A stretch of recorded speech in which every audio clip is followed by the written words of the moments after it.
Hi, Mr. Belanger here. Let's take a look at solving a quadratic equation. There are actually three methods that you can use to solve a quadratic, and they are factoring, completing the square, and the quadratic formula. So depending on the situation, often if you're asked for a specific method, obviously you have to use it, but I'll tell you when they apply. But first, before I even start doing the techniques, what are you finding when you solve a quadratic? Like we're always worried about, oh, we're solving for x, right? And most quadratics do have x in them. What that really means is when you draw a quadratic, it makes a parabola, a U-shaped curve. Now, there are three possibilities of drawing a quadratic.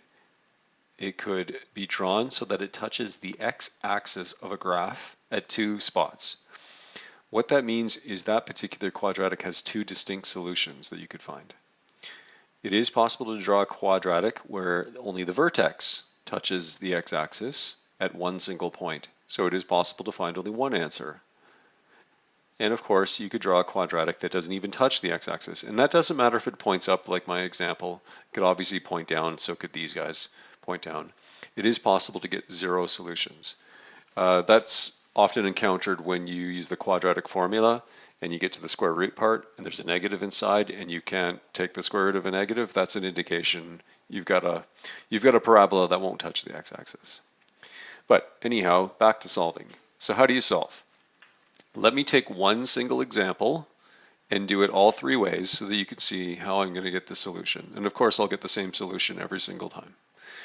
So the first one is factoring. Factoring is my favorite technique. It's the easiest technique. The only caveat to that is factoring doesn't always work. Not everything factors. So if it does, great. If it doesn't, we have to use alternate methods. So this one does factor. I specifically chose that. And so here's my question. I've got 2x squared plus 2x, that's a minus 4 equals 0, solving for x. First thing I did, you can see, is I took a 2 out of all three terms right there. And then because this was an equation, it equaled 0, I'm able to divide away this particular 2 because I divided it on the left and divide on the right. Totally allowed to do that. I do that in lots of areas. I did that because then these 2's would cancel and the question would get easier. And then of course this little bit right here, this simple trinomial factors nicely into x plus 2, x minus 1. That still equals 0. And then of course that means x equals minus 2 and positive 1. I just moved those over and I solved it. Done. Very simple and straightforward. So once again, that's my favorite technique. Number 2, completing the square. This is my least favorite technique. Now you have to use it if you're asked to use it, and you will be asked to use it in this course, and that's fine. It's not terribly onerous, but it's just more time consuming. So it's nicer to use more efficient methods if you have the choice. So completing the square. When you complete the square, you have to factor the a value, in this case the 2, out of only the first two terms, not all three, just the first two. So I removed the 2, you can see it right there, and I was left with x squared plus x. There's still the minus 4 equals 0. I'm not really going to go over all the completing the square because you shouldn't be familiar with the technique, but then there's a 1 in front of this x. I take half of that, so half of 1 is a half, and then I square it. So that's why you can see I put in plus 1/2 squared minus 1/2 squared. You always put the positive and then the negative second. That's all in a big bracket here. There's still the minus 4. There's that 2 in the front. Then these three terms right here will factor. And because it's trickier with a fraction here, I don't actually have to think about it. Whatever you took half of this middle term here, it's always the value that's right here. So I don't have to think of how to factor this properly. I know in this case it's x plus 1/2 because when I took half of the 1, it was a half. That will go in here. And then it's squared. That actually makes this factor beautifully. The minus 1/2 squared, which is really minus 1/4, is removed from the bracket and it's multiplied by this 2. This 2 right here will multiply this minus 1/2 squared as I remove it outside of the bracket to be with the minus 4. That's why I've got minus 1/2 right here. It was minus 1/4. I multiplied it by 2. That makes it minus 1/2. Okay, I'm getting closer. Minus a half minus 4, this is just basic fractions. I'd get a common denominator, add that up, that's minus 9 over 2. Okay, getting closer. Now it's a matter of solving for x. I have to get this little x all by itself, and there's a lot of stuff to move over. The first thing is the minus 9 over 2 moves over here to the right with a 0. That's why it becomes positive 9 over 2. This still maintains itself. Then this 2 is multiplying, so I divided by 2. And you can see here I divided by 2.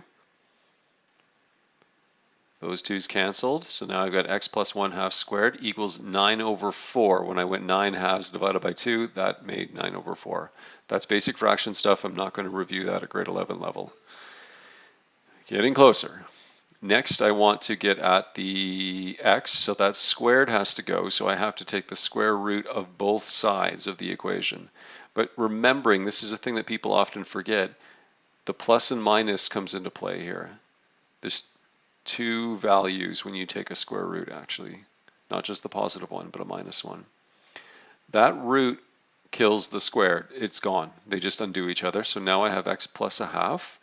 And then the square root of 9 is 3, square root of 4 is 2, still plus or minus. Very close now. Take that plus 1 half, move it over, it's minus a half. So now I've got positive 3 over 2 minus a half and negative 3 over 2 minus a half. And if you do that example quickly, you'll get minus 4 over 2 and 2 over 2, which of course makes negative 2 and positive 1, which is what I got in factoring, which took way less time and effort, but that is a technique that we do use. And that's the proper amount of work that you should be showing. And then finally, to wrap this up, let's take a look at method number 3, the quadratic formula. Now, the quadratic formula works 100% of the time.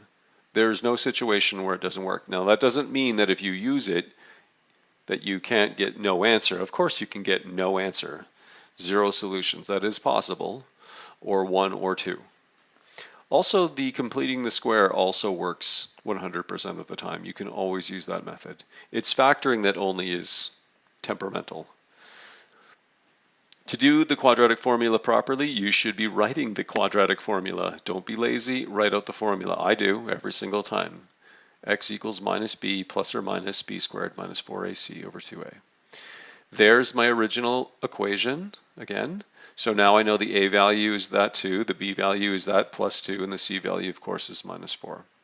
Straightforward. Then it's just a matter of putting all of those values, a, b, and c, into the right position. You must show this step where you show all the substitution without cutting any steps.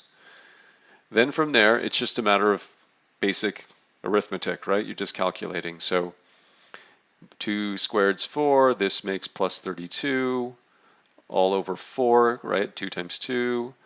That is 4 plus 32 is 36. The square root of 36 is exactly 6, and then I just worked it all the way down to the end.